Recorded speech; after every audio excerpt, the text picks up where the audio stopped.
लालची राजमा चावल वाला। बाजार के बीचों बीच महेश का राजमा चावल का होटल था। उस होटल में बस राजमा चावल ही मिलता था। दूर दूर से लोग महेश का राजमा चावल खाने आया करते थे। महेश के पास एक बावर्ची था जिसका नाम उमंग था। मालिक, एक बात कहनी थी। बोल बोल उमंग, क्या बात है? देखिए ना, हमारा यहाँ राजमा चावल खाने लोग दूर दूर से आ रहे हैं। हर दिन आपकी कमाई 2 गुनी हो रही है। हमारा पगार थोड़ा बढ़ा दीजिए ना मालिक। ओहो, तू चिंता मत कर, अगले साल बढ़ा दूंगा। नहीं मालिक, आपने पिछले साल भी यही कहा था, पर नहीं बढ़ाए। महंगाई बहुत बढ़ गई है मालिक। इतने कम पगार में काम कैसे चलेगा? अरे देख कितने लोग आए हैं, जल्दी से उन्हें राजमा चावल दे। जा जल्दी जा, हम बाद में बात करते हैं। नहीं मालिक, अभी बात कीजिए। महेश जैसे तैसे करके उमंग को काम पर लगा देता है। महेश अच्छा कमाता था, फिर भी उमंग की तनख्वाह बढ़ाने का नाम ही नहीं ले रहा था। महेश का मानना था कि जब से उसका बेटा हुआ है तब से उसका होटल चलने लगा। शाम हो गई, होटल बंद करने का समय हो गया। उमंग मौका देखकर फिर से तनख्वाह बढ़ाने की बात करने महेश के पास आया। पूरे दिन सोता रहता है होटल में, किस बात के लिए तेरी तनख्वाह बढ़ाऊं, बता। मालिक ऐसा मत बोलिए, पहले इस होटल को कोई जानता भी नहीं था। आज लोगों की लाइन लगी होती है। यहां तक इस होटल को पहुंचाने में मेरा भी हाथ है। ये होटल मेरे बेटे के लक से चल रही है, तूने कुछ नहीं किया है। उमंग अंदर से टूट गया। वो सालों से मेहनत कर रहा था उस होटल की तरक्की के लिए। ठीक है मालिक, अब से आप ही सब कुछ संभालिए होटल में। मैं काम छोड़ रहा हूं। हाँ जा जा, मैं तो यही चाहता हूं। हर महीने 15,000 तुझे देने पड़ते थे, अब वो भी बच जाएंगे। अब तुझे छोड़ के जाना है तो जा, वैसे भी तेरी कोई जरूरत नहीं है मुझे। महेश, आप बहुत ही मतलबी हैं। जा रहा हूं मैं। हाँ जा जा। महेश ने 2000 तनख्वाह पर एक नौसिखिए को काम पर रख लिया। छोटू, राजमा बना क्या? हाँ सेठ, बन गया है राजमा, थोड़ा चख के देखिए। अबे पागल है क्या, इतना तीखा कौन बनाता है? सेठ, मुझे ना तीखा बहुत पसंद है। तीखा कम कर, जल्दी ठीक कर इसे। जी मालिक। कुछ देर में ग्राहक आते हैं। महेश सबको बिठा देता है और फिर छोटू सबको राजमा चावल देता है। राजमा चावल चखते ही, इतना गंदा खाना मैं अपने कुत्ते को भी ना खिलाऊं। छी, ये क्या खा लिया मैंने? पर हुआ क्या है? खुद खा के देखना। महेश राजमा चावल चखता है। मीठा राजमा चावल, छी। छोटू, यहाँ। हाँ सेठ, बोलो। मीठा राजमा चावल कौन बनाता है? मुझे क्या पता, आपने बोला तीखा है, इसलिए मैंने उसमें चीनी डाल दी। मुझे राजमा बनाना आता ही नहीं है। क्या? तूने पहले क्यों नहीं बोला? तुझे राजमा नहीं बनाने आता है? आपने पूछा ही नहीं ना मालिक। ठीक है, अब से मैं राजमा चावल बनाऊंगा, तू बस देखना। आज तो बहुत गड़बड़ हो गई, कल से मुझे ध्यान देना होगा। अगले दिन लोग आए, पर उन्हें राजमा चावल कुछ खास पसंद नहीं आया। अब से मैं यहाँ राजमा चावल खाने कभी नहीं आऊंगा। क्यों क्यों, क्या हो गया? पहले जैसा स्वाद नहीं रहा। उमंग को बनाने बोलो राजमा चावल। हर कोई उमंग की तारीफ करता जा रहा है। हरामखोर, न जाने क्या जादू कर दिया उसने ग्राहकों पे। अब उसकी तरह राजमा चावल कैसे बनाऊं? महेश की राजमा चावल अब कोई खाने नहीं आता था।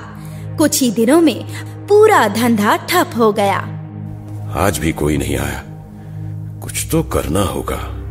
आज अच्छा राजमा चावल बनाने की कोशिश करता हूं। धनिया पाउडर तो खत्म हो गया, छोटे, जा जल्दी से धनिया पाउडर ले आ। छोटू पैसे लेकर धनिया पाउडर लाने गया और कुछ देर बाद वो धनिया पाउडर लेकर आया। महेश ने धनिया पाउडर ऊपर से डाल दिया, जिससे राजमे में अच्छी खुशबू आने लगी। वाह, क्या खुशबू है। ग्राहक राजमा चावल खाते ही खुश हो गया। वो ग्राहक अकेले 3 प्लेट राजमा चावल खा गया। वाह वाह, मजा आ गया। ऐसे स्वादिष्ट राजमा चावल कभी नहीं खाए। अरे मतलब बहुत मजा आ गया।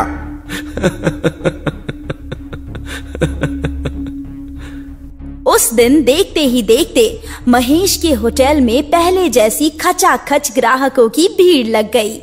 महेश बहुत खुश था। आज ऐसा क्या जादू कर दिया राजमा में मैंने, जो ग्राहक खाते ही जा रहे थे सब कुछ खत्म हो गया। ऐसा तो पहले कभी नहीं हुआ। सेठ जी, लगता है आपको अच्छे से राजमा बनाना आ गया है। कल भी ऐसा ही राजमा बनाना, वरना ग्राहक पहले जैसी गालियां देकर जाएंगे। शुभ शुभ बोल। पहले देख लेता हूँ किचन में क्या क्या है। महेश किचन में देखता है कि आज कौन से मसाले डाले थे। तभी महेश की नजर धनिया पाउडर के पैकेट पर जाती है। ऐसा पैकेट पहले कभी नहीं देखा किचन में। ये तो भांग है। ये कौन लाया? छोटू, छोटू। हाँ सेठ जी, बोलिए, अब क्या हुआ? ये भांग का पैकेट यहाँ कैसे आया? ये तो धनिया पाउडर है सेठ जी, आपने ही तो बोला था ना। अबे बेवकूफ, ये भांग का पैकेट है, धनिया पाउडर नहीं। तभी तो सोचूं, लोग इतना क्यों खा रहे थे आज राजमा चावल। लगता है सब साले नशेड़ी थे। सेठ जी, अभी जाके धनिया पाउडर लाता हूं। वाह छोटू, तेरी गलती से मेरा होटल पहले से भी ज्यादा चलने लगेगा। नहीं, अब से तू भांग का ही पैकेट लाएगा। पर सेठ, ग्राहकों को भांग का राजमा चावल पसंद है, हम उन्हें यही खिलाएंगे। लेकिन सेठ जी, किसी को पता चल गया तो? किसी को पता नहीं चलेगा। तू भी किसी को कुछ मत बताना। आज से तेरी पगार 10,000। वाह सेठ जी, आप तो भगवान निकले।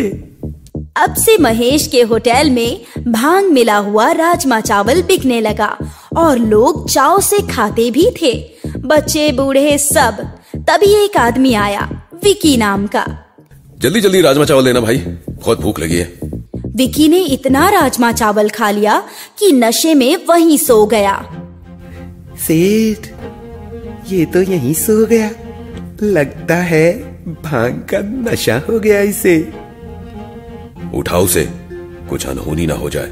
कुछ घंटों बाद विकी को होश आया। मैं यहाँ क्या कर रहा हूँ? न जाने कहां कहां से आ जाते हैं। तुझे सोने के लिए मेरा ही होटल मिला था क्या? ऐसे ही चिल्ला के बात करूंगा तो उसे शक नहीं होगा कि खाने में कुछ गड़बड़ थी।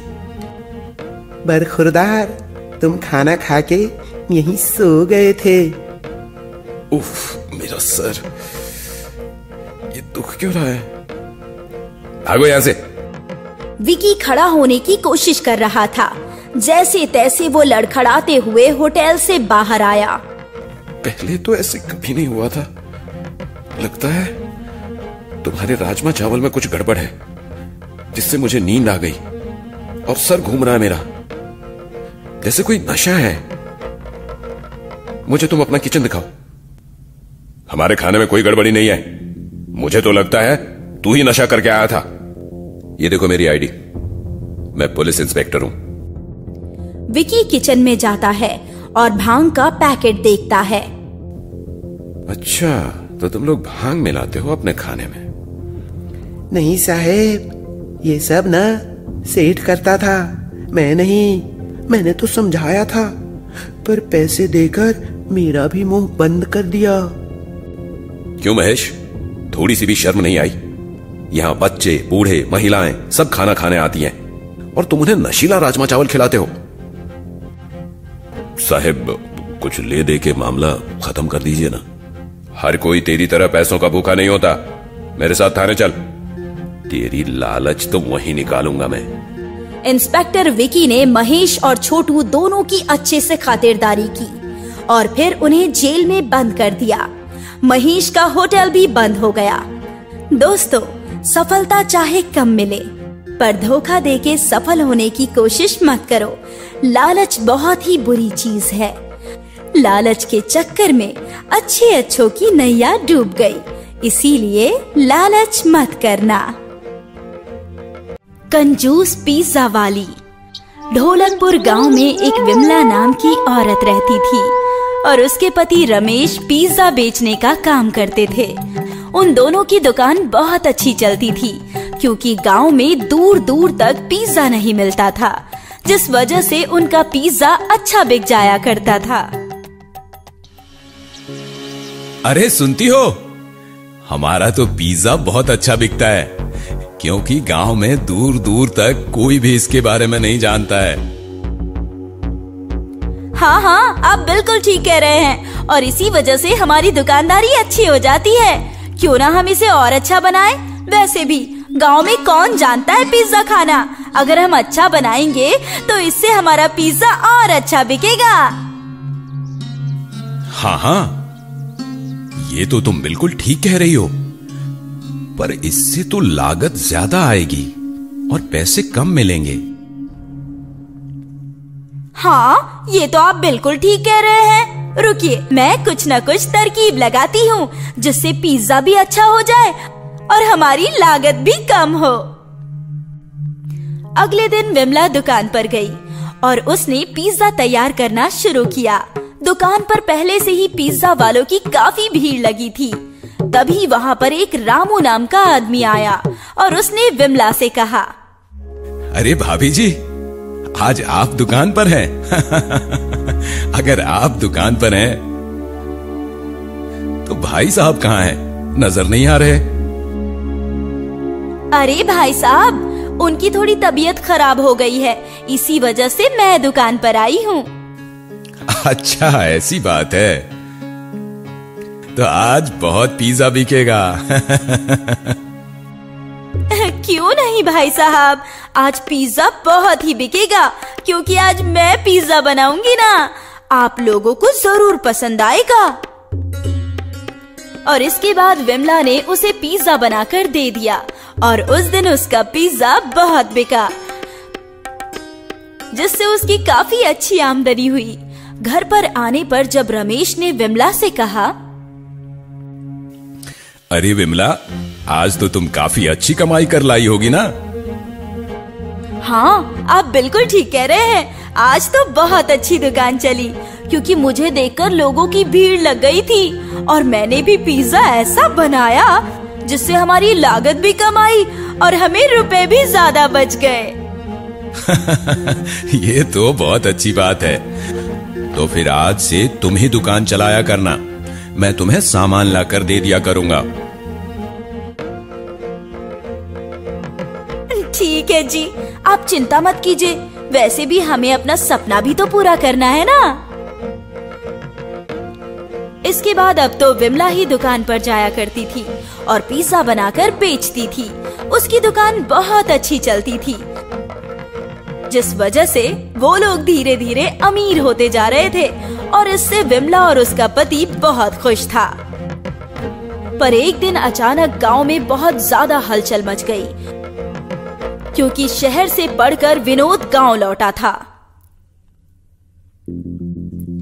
अरे, आज गांव में इतनी ज्यादा हलचल क्यों मची है और आज हमारी दुकान भी ज्यादा नहीं चल रही है? जरा मैं पूछ कर देखती हूँ। अरे सीमा, ओ सीमा, जरा मेरे पास तो आना। हाँ विमला, अभी आई। क्या बात है? अरे, आज गांव में इतनी हलचल क्यों मची है? क्या कोई कलेक्टर आ गया है जो इतना शोर मच गया? अरे, कलेक्टर नहीं आया है, अपना जो घनश्याम था ना, उसका बेटा विनोद शहर से पढ़कर आया है। इसी वजह से सब उसे देखने के लिए गए हैं, क्योंकि पहली बार कोई हमारे गांव में शहर से पढ़कर आया है ना। अरे वाह, ये तो बहुत अच्छी बात है। इससे तो हमारे गांव का नाम रोशन हो गया। हाँ, तुम बिल्कुल ठीक कह रही हो। देखना, वो तेरी दुकान पर जरूर आएगा, क्योंकि वो तो शहर का छोरा है, तो उसका तो पिज्जा मन पसंद होगा। अब तेरा एक और ग्राहक बढ़ गया। हाँ, ये तो तू बिल्कुल ठीक कह रही है। इससे तो मेरा ही फायदा है। और इसके बाद सीमा वहां से चली गई। अरे, ये क्या हो गया? गांव में एक शहर का लड़का आ गया है।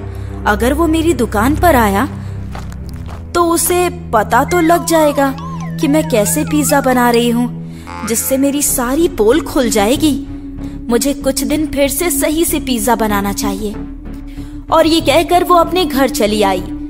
उस दिन उसने दुकान जल्दी बंद कर दी, जिस वजह से रमेश को भी हैरानी हुई। अरे क्या हुआ? आज तुम दुकान इतनी जल्दी बंद करके क्यों आ गई? सामान खत्म हो गया था क्या? अरे नहीं नहीं, ऐसा कुछ भी नहीं हुआ है। हमारे गांव में घनश्याम का लड़का विनोद, वो शहर से पढ़कर आया है। आपको तो पता ही है कि शहरी लोग तो पिज्जा बर्गर खाते ही खाते हैं। अगर उसने मेरा पिज्जा खाया तो उसे तो पता चल जाएगा कि हम पिज्जा कैसे बनाकर बेचते हैं। हाँ हाँ, ये तो तू बिल्कुल ठीक कह रही है। पर अब हम लोग क्या करेंगे? इससे तो हमारा सारा खेल ही बिगड़ जाएगा। आप चिंता मत कीजिए, कुछ दिन मैं शांत रहूंगी। वैसे भी मुझे पता है वो यहाँ गांव में ज्यादा दिन नहीं रहने वाला है, क्योंकि शहर के लोग कहाँ गांव में रह पाते हैं। जैसे ही वो चला जाएगा, हम फिर से वैसे ही पिज्जा बनाने लगेंगे। हाँ, ये तो बिल्कुल ठीक कह रही हो। चल, कुछ ही दिन की बात है। वैसे भी हमारे पास बहुत रुपये आ चुके हैं। इतने दिन में हम मरे नहीं जा रहे हैं। और ये कहकर अब वो उसी तरह का पिज्जा बनाकर बेचने लगी। धीरे धीरे समय गुजरा और सब कुछ फिर से पहले जैसा हो गया। पर एक दिन अचानक विमला की दुकान पर विनोद आया और उसने कहा, अरे काकी, एक पिज्जा तो देना। मैंने सुना है आप पिज्जा बहुत अच्छा बनाती हैं। अरे अरे अरे अरे विनोद, यहाँ पर तुम यहाँ कैसे? तुम तो शहर चले गए थे ना? कहाँ काकी, मैं तो गांव में ही था। बस कुछ दिन के लिए गया था, पर वापस आ गया। क्या आपको पता नहीं लगा? नहीं, मुझे नहीं पता लगा। पर आप इतनी घबराई हुई क्यों लग रही हैं? जैसे कि आपने कोई भूत देख लिया हो। अरे अरे नहीं नहीं नहीं, ऐसी कोई बात नहीं है बेटा। चल, मैं तेरे लिए पिज्जा बना देती हूँ। और ये कहकर उसने पिज्जा बनाकर विनोद को दे दिया। उसने पिज्जा खाकर विमला की बहुत तारीफ की और अब रोज विनोद उसकी दुकान पर आकर पिज्जा खाया करता था। पर एक दिन की बात है, जब विनोद पिज्जा खा रहा था तो उसने देखा कि उसके बगल में बैठा रामू भी पिज्जा खा रहा है। पर रामू का पिज्जा और उसका पिज्जा काफी अलग था। यह देखकर वो काफी हैरान हुआ और उसने कहा, काकी, मुझे ऐसा क्यों लग रहा है कि मेरा और इनका पिज्जा काफी अलग है। अरे, ये तुम कैसी बातें कर रहे हो? ऐसा कुछ भी नहीं है बेटा। लगता है तुम्हें कुछ भ्रम हो गया है। नहीं नहीं काकी, मैं देख रहा हूँ मेरा पिज्जा सबसे अच्छा होता है, जबकि इन लोगों का पिज्जा नहीं। आखिर ऐसी क्या बात है? नहीं नहीं बेटा, ऐसी कोई बात नहीं है। तुम्हें गलतफहमी हुई है। मैं तो सभी पिज्जा एक जैसा ही बनाती हूँ। ये सुनकर विनोद वहां से चला गया, क्योंकि उसे विमला पर शक हुआ कि दाल में कुछ तो काला है। कुछ समय के बाद उसकी दुकान पर एक आदमी आया और उसने विमला से कहा, अरे भाभी जी, एक पिज्जा तो देना।